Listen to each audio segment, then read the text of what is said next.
Millennial. Soy millennial. Somos creativas y divertidas. Simpáticas. Es ser valiente. Pues que todo el tiempo estoy sonriendo, eso es lo que me define a mí. Que me gusta verme en el espejo. Para mí ser millennial es ser una persona libre, audaz y capaz de ti mismo. Sin límites, en libertad, para hablar de lo que te gusta, disgusta, te enoja, preocupa e interesa. Solo para jóvenes. Zona Millennials con Alondra Aguilar. Comenzamos. Bienvenidos a Zona Millennials. Estamos súper contentas de estar aquí. Yo estoy súper contenta por dos cosas. La primera es que ya estoy grabando en el set. Y la segunda por la invitadaza que tenemos el día de hoy. Hoy nos acompaña Renata Pinto Toledo, que nos va, bueno, además de que es investigadora y todo, y ya nos va a contar ahorita todo este rollo, nos va a acompañar con un tema que es de suma importancia hoy en día. ¿Cómo estás, Renata? Bienvenida. Hola, Alo, muy bien, gracias. Y gracias por la invitación. Me parece súper importante. Oye, qué gusto tenerte aquí.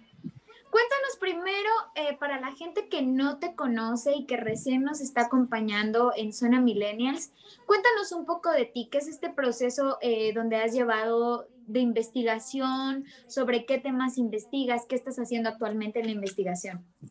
Bueno, soy licenciada en comunicación por la Universidad Autónoma de Chiapas. Pues en realidad mis hobbies siempre han estado relacionados con la industria de la moda. Entonces mi investigación empezó, o mi historial investigativo, digamos, empezó desde ahí. Mi tema de tesis, de hecho, de la licenciatura estaba enfocado en analizar el poder comunicativo de la moda. Y ahora que estoy haciendo un posgrado en estudios culturales, una maestría por la UNACH también, estoy interesada en hacer estudios de género, especialmente con estudios transfeministas, digamos. Y pues justo ahora mi proyecto de investigación está pensado en conocer las experiencias de mujeres trans jóvenes aquí en la capital. Oye, regularmente con todo este tema de lo trans, primero hay dos cosas, ¿no? Nos ha absorbido tanto la pandemia que pues no se ha ignorado desde todos los sectores, pero sí hay gran parte de la población que ha dejado este tema de lado y yo creo que esto ha incrementado o los niveles de ignorancia o los niveles de discriminación, entre otras cosas, ¿no? Pero también hay algo que poco mencionamos, ¿no? Sobre qué es lo trans, qué es ser trans, qué es todo este proceso. Y como investigadora, que ya que nos mencionabas que es tu tema fuerte de investigación ahora en el posgrado, quiero que nos comentes un poco esto. Primero, ¿qué es ser una persona trans? O sea, ¿qué incluye todo esto? Bueno, ser una persona trans es migrar, digamos. Habría que establecer una serie de conceptos ahí para poder explicar como a profundidad, qué es ser una persona trans, pero en términos muy generales, digamos, es aquella persona que no se identifica con el género, y yo agregaría con el sexo que se le asignó o que se le impuso al momento en que nació. Es decir, este género y este sexo se asigna en relación a nuestro sexo biológico. Es decir, lo primero que se ve, te dicen si es una niña, si es un niño, si es una mujer o es un hombre, y por lo tanto se adhiere una característica social, digamos, que es el género, que es poner como en función toda la vivencia de ese cuerpo. Y justo de ahí parte que hablemos, por ejemplo, de masculinidad o feminidad, tomando como este sistema binario, digamos, de que solo existen como estos dos polos o estas dos gamas. Sin embargo, por ejemplo, las personas trans vienen a romper totalmente con esto al generarse una migración o al generarse un tránsito, es decir, cambiar de un género a otro.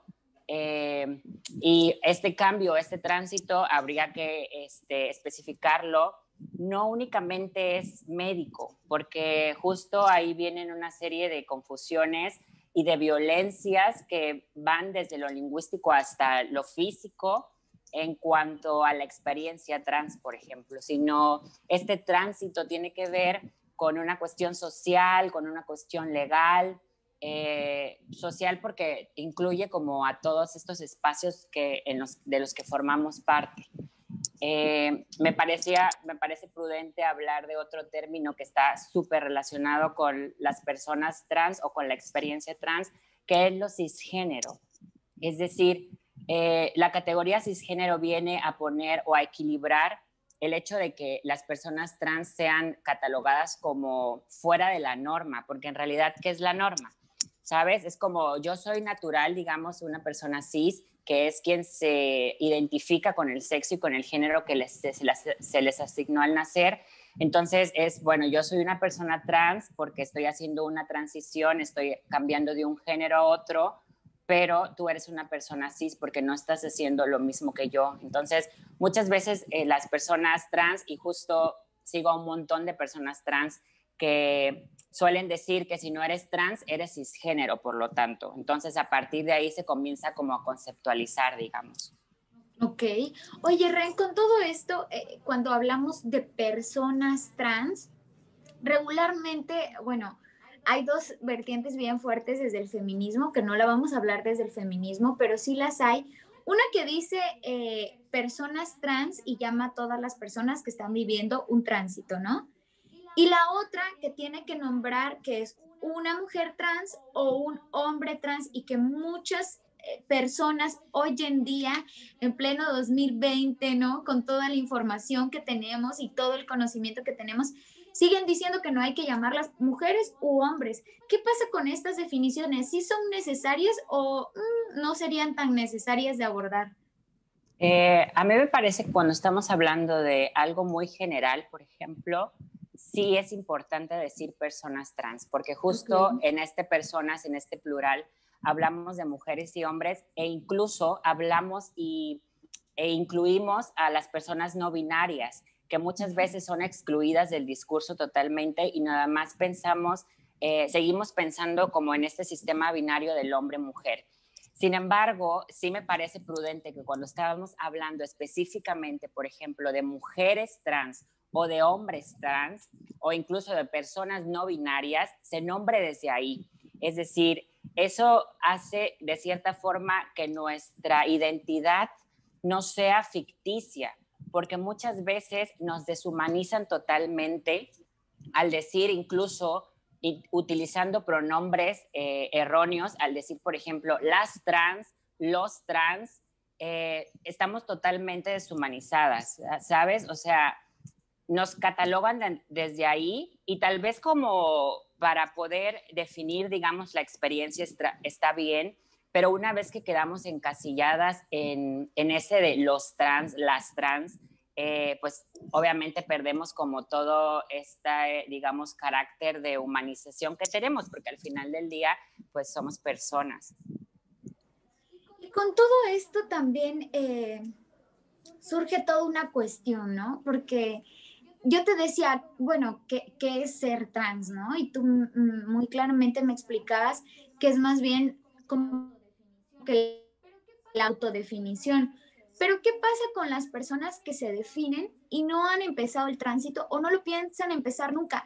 ¿Sí entran como en mujeres u hombres trans o se quedan como personas gays o se quedan como... ¿A qué nos estamos refiriendo directamente? Porque regularmente la gente trata de categorizar entre que, a ver, o eres gay, o eres trans, o eres bi, o eres heterosexual, pero quieren que hubieran características exactas para meterlos en esta casilla. Como investigadora, ¿con qué te has topado y cómo se resuelve toda esta duda? Justo ahí hay un debate muy fuerte. Habría que especificar, por ejemplo, que no es necesario en realidad, pero yo soy una mujer trans y de hecho mi investigación parte desde ahí, ¿no? Desde mi propia experiencia.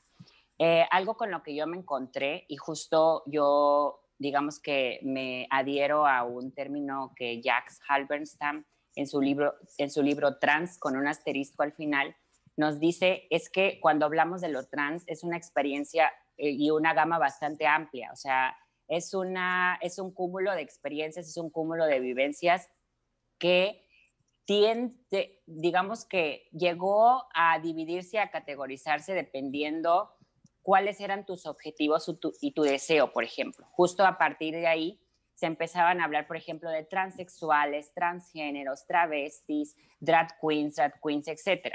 En teoría, el término trans es un término paraguas, digamos, que engloba todas estas vivencias, que engloban todas estas prácticas corporales.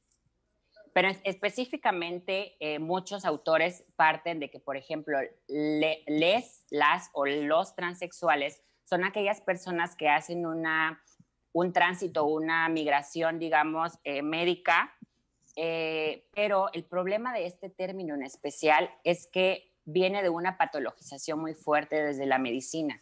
Entonces, algo que me gustaría mucho comentarle al público es que no llamemos transexuales, al menos que esa persona se autodenomine así, porque el término es bastante violento, tiene que ver con una cuestión de normativizar el cuerpo. Es decir, que hay cuerpos normales, aquellas personas que nacieron mujeres y aquellas personas que nacieron hombres, y luego están las personas trans.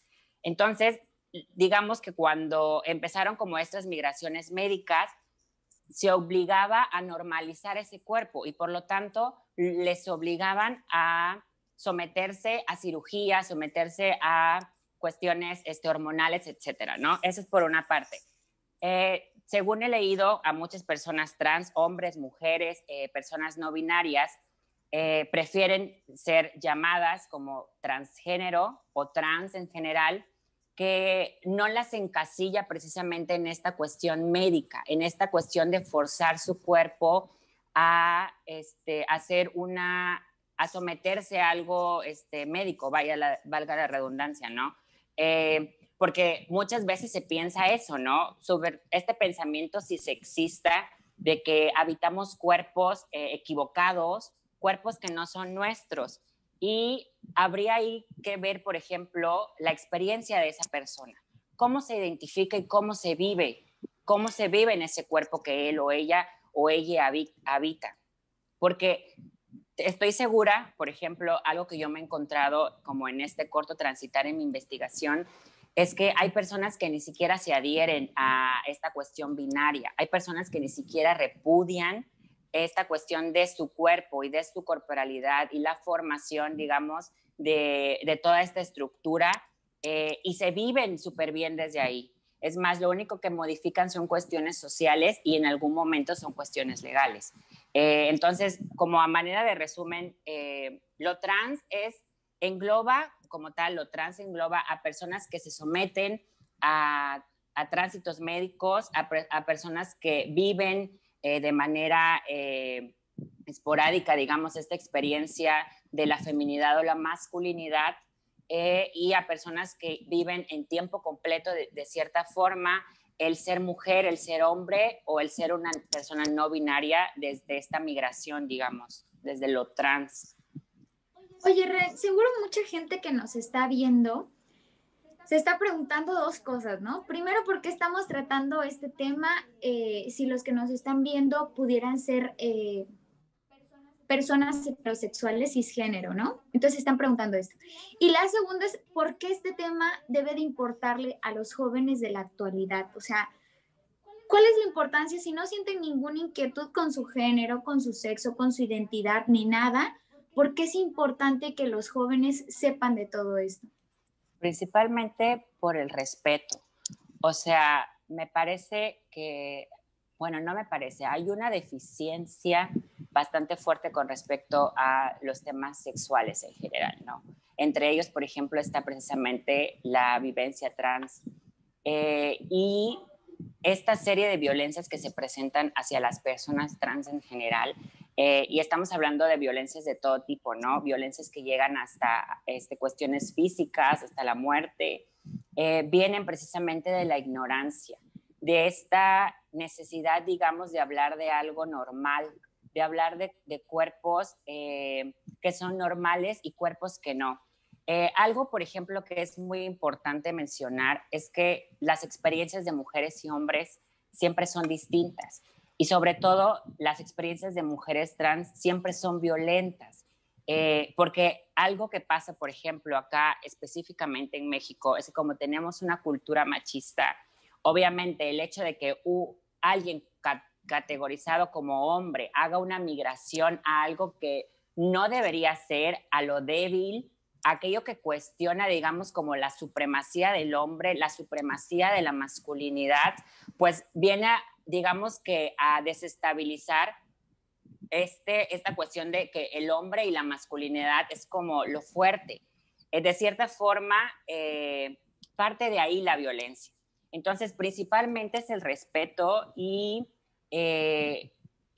digamos, el saber de qué estamos hablando cuando estamos hablando de la experiencia trans, que en realidad no tiene tanto que ver, que está interseccionado, por supuesto, pero no tiene tanto que ver con una cuestión en relación con los demás, sino principalmente en la relación contigo misma, contigo mismo, con tu cuerpo, la relación con tu vida diaria, digamos. Aparte de ahí, por supuesto, esta relación lleva en algún momento a relacionarnos con los demás.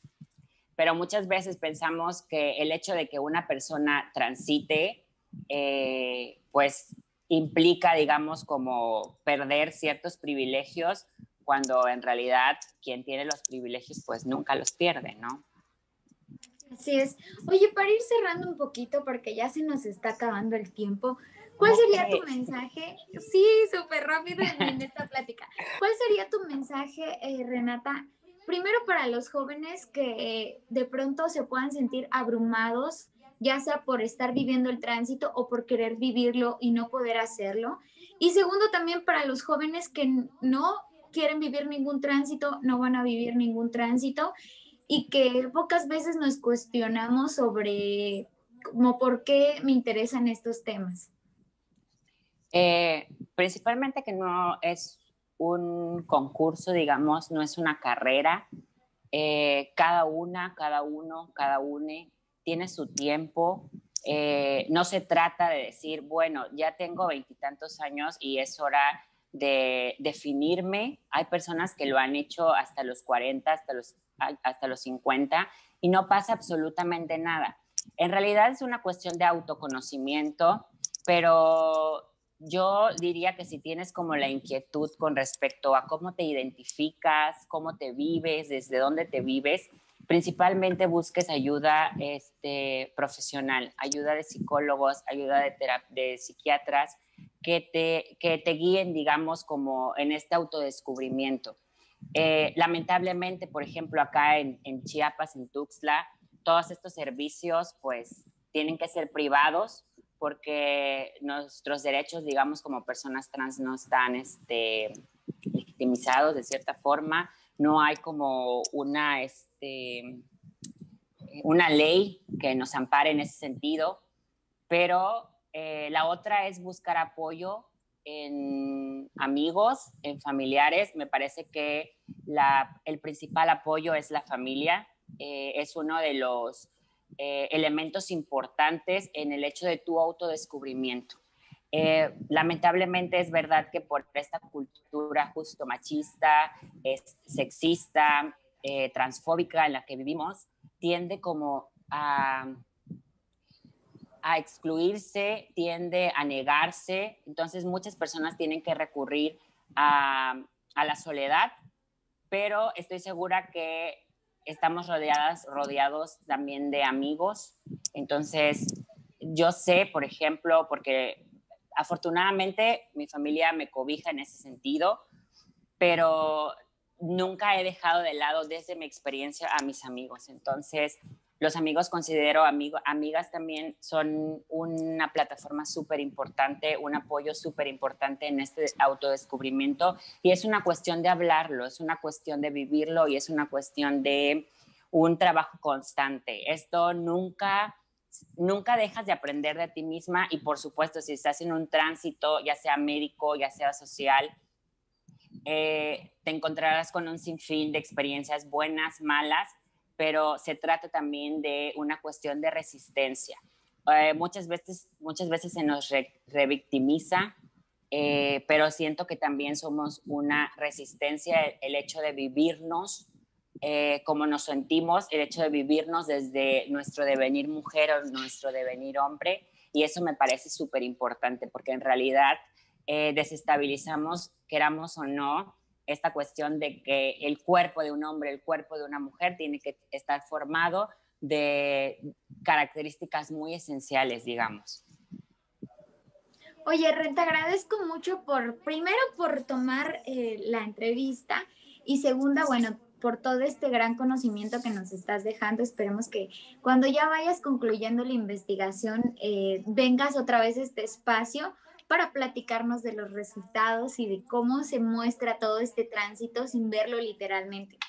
Ay, estaría encantada. Muchísimas gracias. Y muchísimas gracias a ti y a todo tu equipo por brindar este espacio para hablar de estos temas que me parecen súper importantes. Digo, cada vez tenemos mayor visibilización, pero muchas veces esa visibilización está contaminada por pensamientos y sexistas y bastante estigmatizada. Entonces, el hecho de que se le permita a una persona trans hablar de la experiencia trans, de su experiencia trans, me parece súper importante. Entonces, muchísimas gracias a ti y a todo tu equipo porque así, poco a poco, de informaciones, de información muy pequeña o muy grande, si se quiere ver así, se va educando y pues nada, gracias.